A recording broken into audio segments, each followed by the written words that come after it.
ഇന്ന് തന്നെ ഡൗൺലോഡ് ചെയ്യൂ. കാണൂ നിങ്ങളുടെ ഫേവറേറ്റ് ഷോസ്. എനിക്ക് വേറെ നിവർത്തിയില്ലാതായി പോയി. ഉണ്ടായിരുന്നെങ്കിൽ ഞാൻ എന്നെ ഇവിടുത്തെ കൊച്ചമ്മയ്ക്ക് വിഷം കലക്കി കൊടുത്തേനെ. ചെറിയ വിഷമൊന്നും അവർ കേക്കില്ല, കൂടി എന്തെങ്കിലും തന്നെ വേണം. ചിന്നു, മതിയാക്ക്. ഇഷ്ടമായതുകൊണ്ടാണല്ലോ വൃത്തിയില്ലാത്ത സ്ഥലമായിട്ടും നീ അവിടുന്ന് കഴിച്ചത്.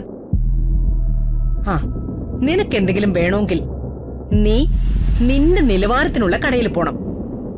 അതെങ്ങനെയാ? അങ്ങനെ ഒരു നിലവാരവും ഇല്ലാത്ത ആളുകളോടല്ലേ നിന്റെ സംസർഗം. അവള് കൂടെയുള്ളത് ഞാൻ അറിഞ്ഞില്ല. അറിഞ്ഞിരുന്നെങ്കിൽ റോഡിൽ കിടന്ന് അടി വാങ്ങുമായിരുന്നു. എന്തായാലും ഇത് കഴിക്കാൻ നിനക്ക് അത്രയും കൊതിയല്ലേ? മോനെ, ഇത് കഴിക്ക്. പിന്നെ നീ കഴിച്ചു കഴിയുമ്പോ ഒരെണ്ണം പോലും ഈ പാത്രത്തിൽ ബാക്കി ഉണ്ടാവരുത്. മുഴുവനും കഴിക്കണം. തികഞ്ഞില്ലെങ്കിൽ പറഞ്ഞാ മതി, നമുക്ക് വേറെയും ഓർഡർ ചെയ്യാം. മോനെ, കഴിക്ക്. വാ വാ, കഴിക്കടാ. ഇരിക്കേ. ഇരിക്ക. ഇനി കഴിക്ക.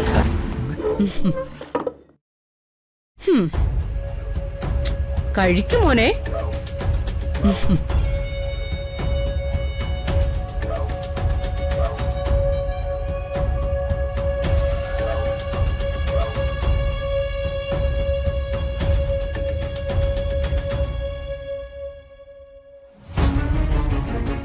കഴിച്ചു.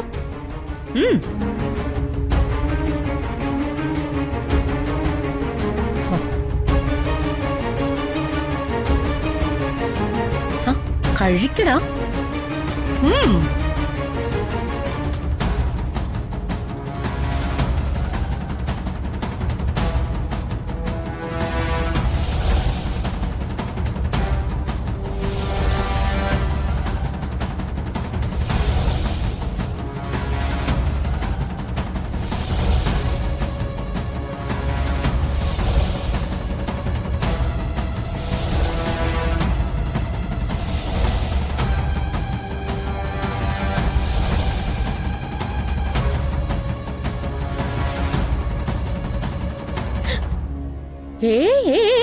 മോനിരിക്കും.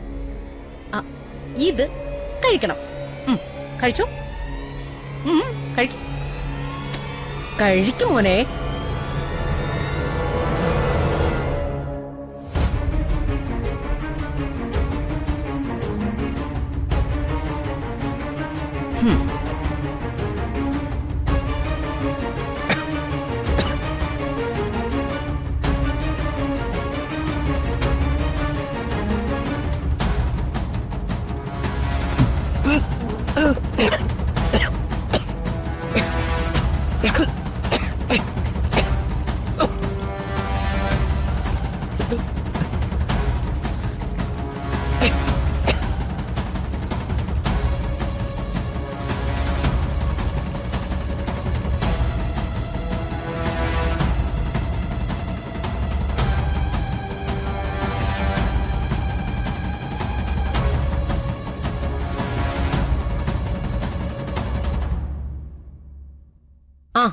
മോനെ, വാ, ഇരുന്ന് കഴിക്കട.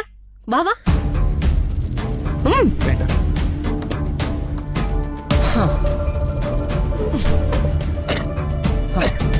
നിന്നെ പറഞ്ഞിട്ടും തല്ലിയിട്ടും കാര്യമില്ല. അതാ ഇങ്ങനെ ഒരു ശിക്ഷ തന്നത്. ഇനി തെണ്ടി തിന്നാൻ തോന്നുമ്പോ എപ്പോഴും ഇതോർമ്മയിലുണ്ടാവണം.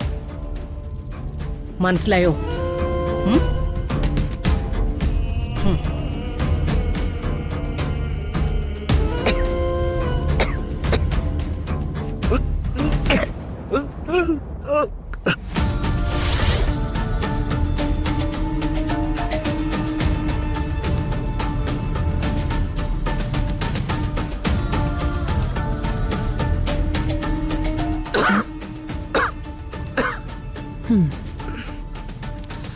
തന്റെ ചുമയും ഛർദിലും ഒന്നും ഇതുവരെ തീർന്നില്ലേ?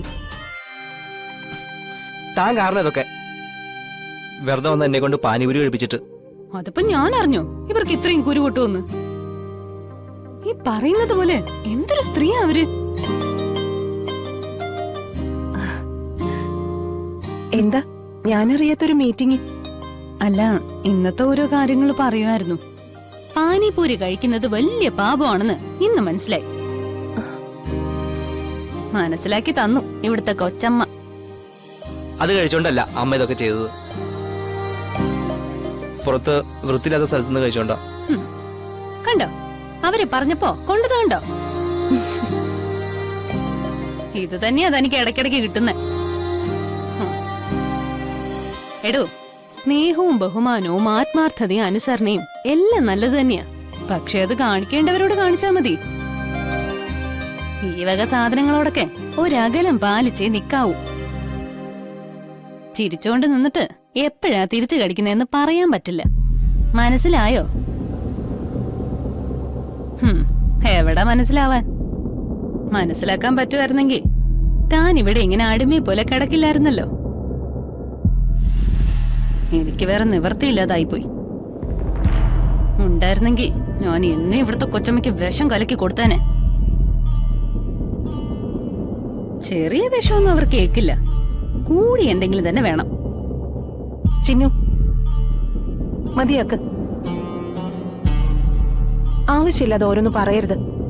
തെറ്റ് ചെയ്താ മാഡം വഴക്കൊക്കെ പറയും, ചിലപ്പോ തല്ലിന്നും വരും. അതനുസരിച്ചങ്ങ് നിന്നാ പോരെ. രമാമ്മയുടെ അടുത്ത് തനിക്ക് ദേഷ്യമുള്ളോണ്ടാ അമ്മ ചെയ്യുന്നതൊക്കെ തെറ്റാണെന്ന് തനിക്ക് തോന്നുന്നത്. ഞാനൊരു അമ്മയുടെ സ്ഥാനത്ത് രമാമ്മയെ കാണുന്നത്. അതുകൊണ്ട് എന്തെങ്കിലും പറയുമ്പോൾ അനുസരിക്കുന്നതും തല്ലിയാൽ പോലും നിന്ന് കൊള്ളുന്നതും അതിനി എന്നും അങ്ങനെ തന്നെയായിരിക്കും.